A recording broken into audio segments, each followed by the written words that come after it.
કોપીમાં drum બદલાવવા માટે copy કાળી આવતી હોય, બેકગ્રાઉન્ડ આવતું હોય, એને બદલાવવા માટે આપણે ડ્રમ કેમ બદલાવવો જોઈ લઈએ. IR3300 machine, IR3300 machine ready.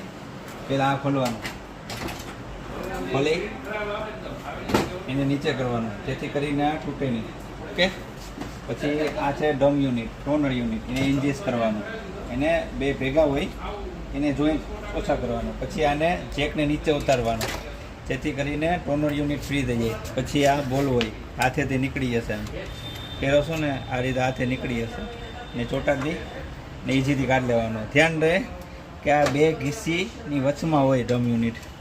Okay. નાખો ત્યારે ધ્યાન રાખવાનું આ બે ઘીસીમાં એક અહીંયા અને અહીંયા એ રીતે આ બે ઘીસીમાં આમ જવું જોઈએ. જોઈ લ્યો આ આપણે નાખ્યું, આપણે કાઢ્યું. ઓકે. હવે આપણે આ ચેન્જ કરવાનું છે. એના માટે શું કરવાનું, અહીંયા ખૂટા હોય, આ કવરને કાઢવું પડે.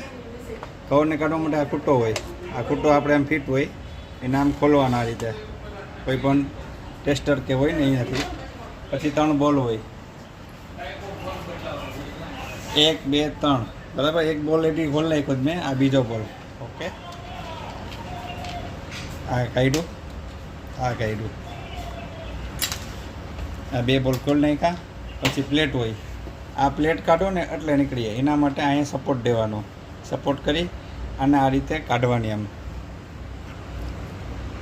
પછી ફિટ કરવામાં આ રીતે આ ભાગ છે ને અંદર આવવો જોઈએ, આમ એટલે આ ફિટ થઈ જાય આ રીતે. કાઢવા માટે એ રીતે, બરાબર. આ ડ્રમ આપણે રિપ્લેસ કરવાનો છે, આ કાઢીને નવો નાખવાનો, બરાબર છે. હવે ચાર્જિંગ રોલ એક સૂકી જગ્યાએ રાખી દેવાનું. ચાર્જિંગ રોલ કાઢવા માટે આને કેમ કાઢો, આ આપણે હોય આને સાફ કરવો પડે, રિપ્લેસ કરવો પડે. તો એના માટે એક ફૂટા હોય, 2 ફૂટામાંથી હળવેકથી આમ કાઢીને આમ કાઢવાનું. આ નીકળીએ. હવે તમને નાખતા ને કાઢતા બે શીખવાડીશ. આ રીતે ફિટ થઈ, બરાબર છે. અહીંયા ખૂટો હોય, આને આમ દબાવી આમ કાઢી નાખવાનું, પાછો આમ ફિટ કરી નાખવાનો. રેડી. પછી ડ્રમ નાખવાનું. ડ્રમ જે આપણે કાઢ્યો તો એ રીતે જ નાખવાનો.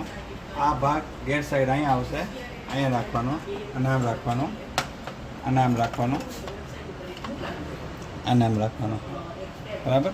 પાછા જે બોલ માર્યા હતા એ બોલ મારી દેવાના.